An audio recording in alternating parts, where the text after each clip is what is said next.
ಕೊಡಕ್ ನಿಮ್ ಯೋಗ್ಯತೆ ಇಲ್ಲ ಅಂದ್ರೆ ನಿಮ್ ಕೇಳಿ ಹೋಗ್ಲಿ. ನಾವು ಇಡೀ ಅಭಿಮಾನಿಗಳು 1,000 ಹಾಕ್ತಿವಿ. 1,000 ಹಾಕ್ಬಿಟ್ಟು ನಿಮ್ಗೆ ಗೌರ್ಮೆಂಟ್ ನಾವು ಕೊಡ್ತೀವಿ. ಆ ಜಾಗ ಬಿಟ್ಕೊಡಿ ನಮ್ಗೆ. ಯಾಕಂದ್ರೆ ಅದು ಪುಣ್ಯ ಭೂಮಿ, ದಾದಾ ಹಾಕಿದಂತ ಪುಣ್ಯ ಭೂಮಿ ಅದು. ಆ ಪುಣ್ಯ ಭೂಮಿ ನಾವು ಒಂದು ಸ್ಮಾರಕ ಮಾಡ್ಬೇಕು. ನಾವಲ್ಲಿ ಆ ಪುಣ್ಯ ಭೂಮಿಗೋಸ್ಕರ ನಾವು ಕೇಳ್ತಾ ಇದ್ದೀವಿ. ಸರ್ಕಾರದವ್ರು ದುಡ್ಡಿಲ್ಲ ಅಂದ್ರೆ ಏನ್ ಸ್ವಾಮಿ, ನಾವು ಅಭಿಮಾನಿಗಳೆಲ್ಲ 1,000 ರೂಪಾಯಿ ಹಾಕ್ತಿವಿ. ನಮ್ ಹೆಣ್ಮಕ್ಳೇ ಹಾಕ್ತಿವಿ 1,000 ರೂಪಾಯಿ. ಅದು ಅಷ್ಟು ನಿಮ್ಗೆ ಬಡತನ ಬಂದ್ಬಿಟ್ಟಿದೆ ನಿಮ್ ಗೌರ್ಮೆಂಟ್ಗೆ. ಇದ್ರಲ್ಲಿ ನಿಮ್ಗೆ ತಾರತಮ್ಯ ಮಾಡ್ತಾ ಇದ್ದೀರಾ ನೀವು. ನಿಜವಾಗ್ಲೂ ನಿಮ್ಗೆ ಈಗ್ಲಾದ್ರೂ ನಾವು ಮನವಿ ಮಾಡ್ಕೊಂತ ಇದ್ದೀವಿ. ನಾವೇನ್ ನಿಮ್ಗೇನ್ ದಬ್ಬಾಳಿಕೆ ಮಾಡ್ತಾ ಇಲ್ಲ. ಕೊಟ್ಟೇ ಕೊಡ್ಬೇಕು ಅಂತ ನಾವೇನ್ ನಿಮ್ಗೆ ದಬ್ಬಾಳಿಕೆ ನಡೆಸ್ತಾ ಇಲ್ಲ.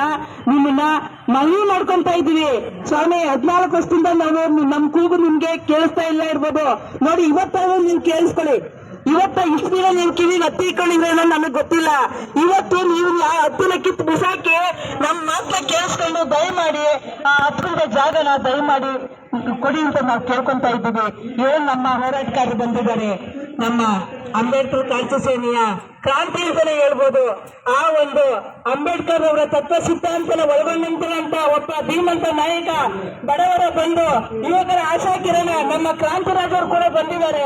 ನಿಜವಾಗ್ಲೂ ಅವ್ರಿಗೆ ನಾನು ಧನ್ಯವಾದ ಹೇಳ್ತೀನಿ. ಯಾಕಂದ್ರೆ ಅವರು ಸುಮಾರು ವರ್ಷಗಳಿಂದ ಈ ಒಂದು ವಿಚಾರಕ್ಕೆ ಓಡಾಡ್ತಾ ಇದ್ದಾರೆ. ಹಾಗೇನೆ ನಮ್ಮ ಯುವ ರಾಜಕಾರಣಿಗಳಾದಂತಹ ಮುಂದಿನ ಕೌನ್ಸಿಲರ್ಗೆ ನಿಂತ್ಕೊಂಡು ಕಂಟೆಸ್ಟ್ ಮಾಡುವಂತ ನಮ್ಮ ವೆಂಕಟೇಶ್ ಗೌಡರು ಕೂಡ ಬಂದಿದ್ದಾರೆ. ರಾಜೀವ್ ಗೌಡರ ನೇತೃತ್ವದಲ್ಲಿ ನಡೀತಾ ಇರುವಂತಹ ಈ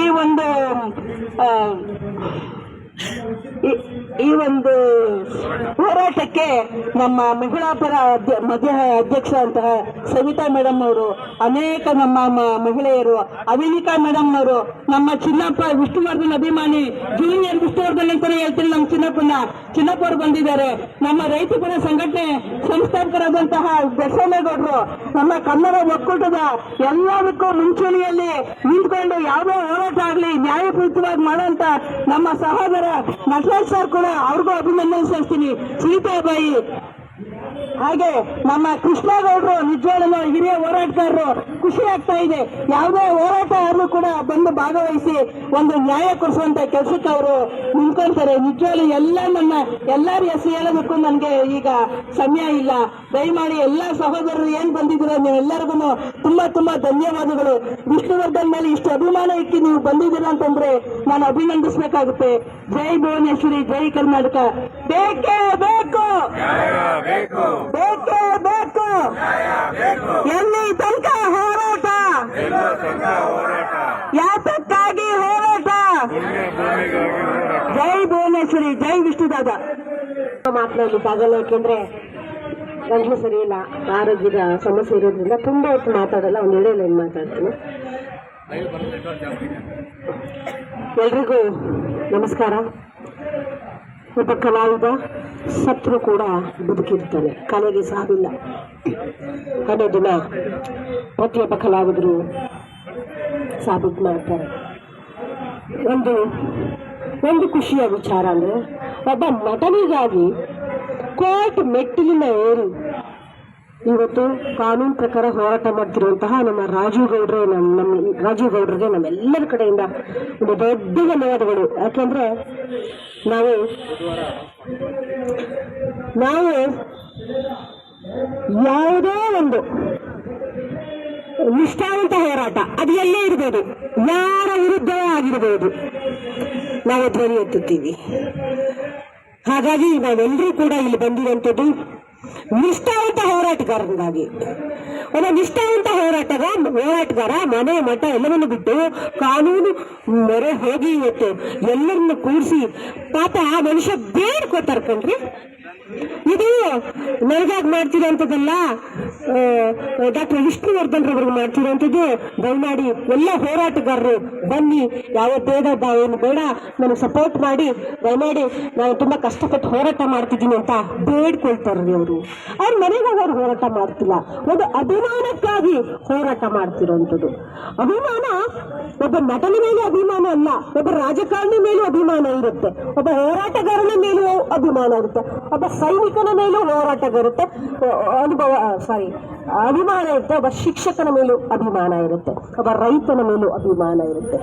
ಅಭಿಮಾನಕ್ಕೆ ಮಿಗಿಲಾದಿದ್ದು ಬೇರೆ ಏನು ಇಲ್ಲ. ಬಿಟ್ಟು ಅಭಿಮಾನಕ್ಕೆ ಬೆಲೆ ಕಟ್ಟಕ್ ಆಗೋದೇ ಇಲ್ಲ ರೀ. ನಾವು ಯಾರ ಬಗ್ಗೆ ಒಬ್ಬರಿಗೆ ಅವ್ರ ಕಂಡ್ರೆ ನಮ್ಗೆ ಅಭಿಮಾನ ಈಗ ತುಂಬ ಅಂದ ತಕ್ಷಣ ಅದನ್ನ ನಾವು ಹೊರಗಡೆ ಒತ್ತಿ ತೋರಿಸ್ಕೊಳ್ಲಿಕ್ಕೆ ಆಗಲ್ಲ. ಹಾಗಾಗಿ ಅವರ ಒಂದು ಈ ಅಭಿಮಾನಕ್ಕೆ ನಾನು ಒಂದು ದೊಡ್ಡ ಧನ್ಯವಾದಗಳನ್ನ ಎಲ್ಲರ ಪರವಾಗಿ, ಹೋರಾಟಗಾರ ಪರವಾಗಿ ತಿಳಿಸ್ತೇನೆ. ಪೂಜಾರಿ ಹೊರ ಕೊಟ್ಟರು, ಸಾರಿ ಕ್ಷಮೆ ಇರಲಿ, ದೇವರು ಹೊರ ಕೊಟ್ಟರು ಪೂಜಾರಿ ಹೊರ ಕೊಡಲ್ಲ ಅಂತ ಪರಿಸ್ಥಿತಿ ಬಂದ್ಬಿಟ್ಟಿದೆ ಇವಾಗ ನಮಗೆ. ಅದನ್ನ ಪ್ರಶ್ನೆ ಮಾಡಕ್ಕೆ ಇಲ್ಲಿ ಕೂತಿರೋದು. ಉಪವಾಸ ಸತ್ಯಾಗ್ರಹ ನಂಬ್ಕೊಂಡಿರೋದು ಇದೇ ಒಂದು ಪ್ರಶ್ನೆ ಮಾಡ್ಲಿಕ್ಕೆ ಸರ್ಕಾರಕ್ಕೆ ಏನ್ ಬಂದಿದೆ ಅಂತಲೇ ಅರ್ಥ ಆಗಲ್ಲ ನನಗೆ. ಪ್ರತಿಯೊಬ್ರು ಒಂದಲ್ಲ ಒಂದು ರೀತಿ ಒಂದು ಧ್ವನಿ ಎತ್ತಿ ಸರ್ಕಾರ ವಿರುದ್ಧ, ಸರ್ಕಾರಕ್ಕೆ ಧಿಕ್ಕಾರವನ್ನು ಕೂಗೋದೆ ಪ್ರತಿಯೊಬ್ಬ ಹೋರಾಟಗಾರನ ಕೆಲಸವಾಗಿದೆಯಾ ಪ್ರತಿಯೊಂದು ವಿಷಯಕ್ಕೂ? ಅಲ್ಲ ಸ್ವಾಮಿ, ಬಾಲಣ್ಣನವರು ಕೊಡ್ತಾರೆ, 10 ಗುಂಟೆ ಜಾಗ ಕೊಡ್ತಾರೆ, ಕೋರ್ಟ್ಗೆ ಹೋಗ್ತೀರಿ, ಸರ್ಕಾರದ ಪರ ಮಾತಾಡುವಂತ ವಕೀಲರು ಹೇಳ್ತಾರೆ 10 ಗುಂಟೆ ಜಾಗ ಅವ್ರು ಬರ್ಕೊಟ್ಟಿಲ್ಲ ಅಂತಾರೆ. ಇವರ ಪರ ವಕೀಲರು ಏನು ಹೇಳ್ತಾರೆ 10 ಗುಂಟೆ ಜಾಗ ಬರ್ಕೊಟ್ಟಿದ್ದಾರೆ ಅಂತ. ಇಲ್ಲಿ ತೀರ್ಮಾನ ಏನು ನಡೆಯಲ್ಲ. ನೀವು ಸರ್ಕಾರಕ್ಕೆ ಹೋಗಿ ಕೇಳಿ, ಮನವಿ ಮಾಡಿಕೊಂಡು ನೀವು ಸರ್ಕಾರದಿಂದಲೇ ಈ ಒಂದು 10 ಗುಂಟೆ ಜಾಗವನ್ನು ಆದೇಶ ಮಾಡಿಸ್ಕೊಳ್ಬೇಕು ಅಂತ ಹೇಳಿ ಕೋರ್ಟಿನ ಸಹ ಆದೇಶ ಆಗಿದೆಯಾ? ಅಲ್ವಾ? ಕೋರ್ಟಿಂದ ರೆಫರ್ ಮಾಡಿದ್ದಾರೆ. ಅದು ಯಾವುದೇ ಒಂದು ವಿಚಾರಕ್ಕೆ ನಾವು ನ್ಯಾಯಾಲಯಗಳಿಗೆ ಹೋಗೋದು ಅಷ್ಟೇ ಆಗೋದು, ಕೂತು ಬಗೆಹರಿಸ್ಕೊಳ್ಳಿ ಅಂತಾರೆ. ಸಂಧಾನ ಪ್ರಕ್ರಿಯೆ ನಡೀಲಿ ಅಂತಾನೆ ಎಲ್ಲಿಂದ ಎಲ್ಲಿವರೆಗೂ ಹೋಗೋದು ಇದೇ ಮಾತು. ಹಾಗಾಗಿ ಸರ್ಕಾರಕ್ಕೆ 2017ರಿಂದಲೂ ಇವರು ಪ್ರತಿಯೊಬ್ಬರು 5 ಜನ ಮುಖ್ಯಮಂತ್ರಿಗಳಿಗೆ, 6 ಜನ ಜಿಲ್ಲಾಧಿಕಾರಿಗಳಿಗೆ ಮನವಿ ಕೊಟ್ಟರು ಸಹ ಈ ಒಂದು ಪುಣ್ಯಭೂಮಿಯ ಬಗ್ಗೆ, 10 ಗುಂಟೆ ಜಾಗದ ಬಗ್ಗೆ ಯಾಕೆ ಸರ್ಕಾರದಲ್ಲಿ ಧ್ವನಿ ಎತ್ತುತ್ತಿಲ್ಲ ಅನ್ನೋದು ನಮ್ಮ ಪ್ರಶ್ನೆ ಇವತ್ತು. ಖಂಡಿತ ಆದಷ್ಟು ಬೇಗ ಧ್ವನಿ ಇನ್ನು ಜೋರಾಗಿ ಸರ್ಕಾರಕ್ಕೆ ಮುಟ್ಟ ಹಾಗೆ ನಾವೆಲ್ಲ ಕನ್ನಡ ಪರ ಹೋರಾಟಗಾರ ಧ್ವನಿ ಎತ್ತುತ್ತೇವೆ. ಯಾಕೆ ನಮ್ಮ ಸರ್ಕಾರದ ಕಿವಿ ಕೇಳಲ್ಲ ನಾವು ನೋಡ್ತೇವೆ ಅಂತ ಹೇಳಿ ಈಗೇನು ನಮ್ಮ ಕರ್ನಾಟಕ ಸಂಘಟನೆ ಕನ್ನಡ ಒಕ್ಕೂಟದ ಅಧ್ಯಕ್ಷರಾದ ನಟರಾಜ್ ಬನ್ಸಂದ್ರ ಅವರು ಈ ತಕ್ಷಣ ಹೇಳಿದ್ರು, ಬುಧವಾರ ಚಲನಚಿತ್ರ ವಾಣಿಜ್ಯ ಮಂಡಳಿಗೆ ಬೀಗ ಹಾಕುವಂತ ಒಂದು ಕೆಲಸವನ್ನ ಎಲ್ಲ ಕನ್ನಡ ಪರ ಹೋರಾಟಗಾರರು, ದಲಿತ ಪರ ಹೋರಾಟಗಾರರು, ರೈತ ಪರ ಹೋರಾಟಗಾರರು, ಮಹಿಳಾ ಪರ ಹೋರಾಟಗಾರರು, ಇನ್ನಿತರ ಎಲ್ಲ ಕನ್ನಡದ ಅಭಿಮಾನಿಗಳು, ವಿಷ್ಣುವರ್ಧನ್ ಅವರ ಅಭಿಮಾನಿಗಳು ಸೇರಿ ಆ ಕೆಲಸವನ್ನು ಮಾಡ್ತೇವೆ ಅಂತ ಖಂಡಿತ ನಾವು ಹೇಳಿದ್ನ ಮಾಡೇ ಮಾಡ್ತೀವಿ. ಕಷ್ಟನ ಸುಖನೋ ಗೊತ್ತಿಲ್ಲ, 10 ಜನನೂ ಇದ್ರು ಮಾಡ್ತೀವಿ, 50 ಜನ ಇದ್ರು ಮಾಡ್ತೀವಿ, 1000 ಜನ ಇದ್ರು ಮಾಡ್ತೀವಿ. ಕೊಟ್ಟು ಮಾತನ್ನು ಯಾವತ್ತು ವಾಪಸ್ ತಗೊಳ್ಳಲ್ಲ. ಒಂದು ಎಚ್ಚರಿಕೆಯ ಸಂದೇಶವನ್ನ ಈ ದಿನ ರವಾನೆಯನ್ನು ಮಾಡ್ತಾ ಇದ್ದೇವೆ ಈ ಒಂದು ವೇದಿಕೆ ವತಿಯಿಂದ. ಪ್ರತಿಯೊಬ್ಬರು ಒಂದು ಒಳ್ಳೆಯ ಕೆಲಸಕ್ಕೆ ಸಪೋರ್ಟ್ ಮಾಡಿ, ಕೆಟ್ಟ ಕೆಲಸಕ್ಕೆ ದಯವಿಟ್ಟು ಯಾರು ನಿಮ್ಮನ್ನು ಸಪೋರ್ಟ್ ಮಾಡಿ ಅಂತ ನಾವು ಕೇಳೋದೇ ಇಲ್ಲ, ನಿಮ್ಮ ಮುಂದೆ ನಾವು ಬರೋದೂ ಇಲ್ಲ. ಇಂಥ ಒಂದು ಅಭಿಮಾನಕ್ಕೆ ನಾವು ಬೆಲೆ ಕಟ್ಟಕ್ಕಾಗಲ್ಲ. ದಯಮಾಡಿ ಈ ಒಂದು ಅಭಿಮಾನಕ್ಕೆ ನಾವು ಸಹ ಕೈ ಜೋಡಿಸೋಣ. ಈ ಒಂದು ಇವತ್ತೇನು ಉಪವಾಸ ಸತ್ಯಾಗ್ರಹದಲ್ಲಿ ಭಾಗಿಯಾಗಿ ಎಲ್ಲ ಕನ್ನಡ ಪರ ಸಂಘಟನೆಗಳ ಮಹಿಳಾ ದೇಶಗಳು, ಪುರುಷರು, ಕನ್ನಡ ಅಭಿಮಾನಿಗಳು, ನಮ್ಮ ವಿಷ್ಣು ವರ್ಧನ್ರವರ ಅಭಿಮಾನಿಗಳ ಸಂಘದಲ್ಲಿರುವಂತೆ ಪ್ರತಿಯೊಬ್ಬರು ಇನ್ನೂ ಹೆಚ್ಚಿನ ಸಂಖ್ಯೆಯಲ್ಲಿ ಬಂದು ದಯಮಾಡಿ ಭಾಗವಹಿಸಿ. ಇಷ್ಟೇ ನನ್ನ ಮನವಿ. ಒಬ್ಬ ನಟ, ಕನ್ನಡದ ನಟನಿಗೆ ಮಲ್ತಾಯಿ ಧೋರಣೆ ಅಲ್ವಾ ಇದೆಲ್ಲ, ಸರ್ಕಾರವೂ ಮಲ್ತಾಯಿ ಧೋರಣೆ, ಹಾಗೆ ನೀವು ಜನಗಳು ಮಾಡಬೇಡಿ ಮಲ್ತಾಯಿ ಧೋರಣೆ. ನಟನನ್ನು ಪ್ರೀತಿಸ್ತೀರಿ. ಅವ್ರು ಕನ್ನಡ ಎಂತೆಂಥ ಕನ್ನಡ ಚಿತ್ರಗಳನ್ನ ಕೊಟ್ಟಿದ್ದಾರೆ, ನಮಗೆ ಮನೋರಂಜನೆಯನ್ನ ಕೊಟ್ಟಿದ್ದಾರೆ. ಹಾಗಾಗಿ ಬರೀ ಬಾಯನ್ನು ಹೇಳ್ಬೇಡಿ. ಈ ಒಂದು ವಿಷಯಗಳು ಬಂದಾಗ ಪ್ರತಿಯೊಬ್ಬ ಕನ್ನಡದ ಕಲಾಭಿಮಾನಿಗಳು ಬಂದು ಬೆಂಬಲ ಕೊಟ್ಟರೆ ಇನ್ನಷ್ಟು ಸ್ಫೂರ್ತಿ ಸಿಗುತ್ತೆ, ಇನ್ನಷ್ಟು ಶಕ್ತಿ ಸಿಗುತ್ತೆ. ನಾವೆಲ್ಲರೂ ಒಂದಾಗಿ ಅವರೊಟ್ಟಿಗೆ ನಿಲ್ಲೋಣ. ಈ ಒಂದು ಉಪವಾಸ ಸತ್ಯಾಗ್ರಹ ಯಶಸ್ವಿಯಾಗಿ ನಡೆಯಲಿ, ಹಾಗೆ ಸರ್ಕಾರದಿಂದ ಆದಷ್ಟು ಬೇಗ ಇದು ಆದೇಶವಾಗಲಿ ಅಂತ ಕೇಳ್ತಾ, ಮತ್ತೊಮ್ಮೆ ನಿಮ್ಮೆಲ್ಲರಿಗಾಗಿ ನಾವು ಸಹ ಕಾಯ್ತಾ ಇರ್ತೇವೆ. ವಾಣಿಜ್ಯ ಚಲನಚಿತ್ರ ಮಂಡಳಿ, ಕನ್ನಡದ ಚಲನಚಿತ್ರ ನಟರು ಕೇಳಿಸ್ಕೋಬೇಕು, ನಿರ್ದೇಶಕರು ಕೇಳಿಸ್ಕೊಳ್ಳಿ, ನಿರ್ಮಾಪಕರು ಕೇಳಿಸ್ಕೊಳ್ಳಿ, ಎಲ್ಲರೂ ನೀವ್ಯಾರು ಮಾಡದೇ ಇರುವಂತ ಕೆಲಸವನ್ನ ಇವತ್ತು ಹೋರಾಟಗಾರರು ಮಾಡ್ತಾರೆ. ಯಾರ ಕೈ ಏನು ಆಗಲ್ವಾ? ಆಗುತ್ತೆ. ಮನಸ್ಸಿಲ್ಲ ರೀ, ನಿಮಗೆ ಒಳ್ಳೆ ಭಾವನೆಗಳಿಲ್ಲ. ಯಾರೋ ಒಬ್ಬ ಒಳ್ಳೆ ಕೆಲಸ ಮಾಡ್ತಾರೆ, ಬರೀ ಕಲ್ಲು ಹಾಕೋದು ಬಿಟ್ಬಿಟ್ಟು ಬೇರೆ ಬೇರೆ ಎಲ್ಲ ಮಾಡಕ್ ಹೋಗ್ತಾರೆ. ಬರೀ ಕಲ್ಲು ಹಾಕೋದೇ ಕೆಲಸ ನಿಮ್ದು. ಸಪೋರ್ಟ್ ಮಾಡಿ, ಕಲ್ಲು ಹಾಕ್ಬೇಡಿ. ಅವ್ರ ಕೈಲಿ ಎಷ್ಟು ಸಾಮರ್ಥ್ಯ ಇದೆ, ಅವ್ರೇನೂ ನಮ್ಗೆ ಕೇಳಿಲ್ಲ, ಅವ್ರ ನಮ್ಮ ಹಣ ಕೇಳಿಲ್ಲ, ಬೇರೆ ಬೇರೆ ಏನೂ ನಮ್ಮ ಹೋರಾಟಗಾರ ಕೇಳಿಲ್ಲ. ಪಾಪ ಅವ್ರು ಮನವಿ ಮಾಡ್ಕೊಳ್ತಾರೆ. ಮನವಿ ಮಾಡ್ಕೊಳ್ತಾರೆ. ದಯಮಾಡಿ ಆ ಮನವಿಗೆ ಸ್ಪಂದಿಸೋಣ ಸ್ನೇಹಿತರೆ, ಎಲ್ಲರೂ ಒಗ್ಗಟ್ಟಾಗಿ ನಿಲ್ಲೋಣ.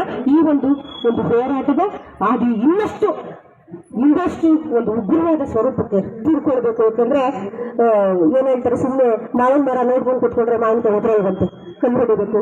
ಪ್ರತಿಯೊಬ್ಬರ ಕೈಯಲ್ಲಿ ಒಂದೊಂದು ಕಲ್ಲಿಟ್ಕೊಂಡು ಸರ್ಕಾರವನ್ನ ಮುಟ್ಟುವಂತ ಕೆಲಸವನ್ನ ಮಾಡೋಣ. ನಮಸ್ಕಾರ. ಜೈ ಹಿಂದ್, ಜೈ ಕರ್ನಾಟಕ, ಜೈ ಭುವನೇಶ್ವರಿ.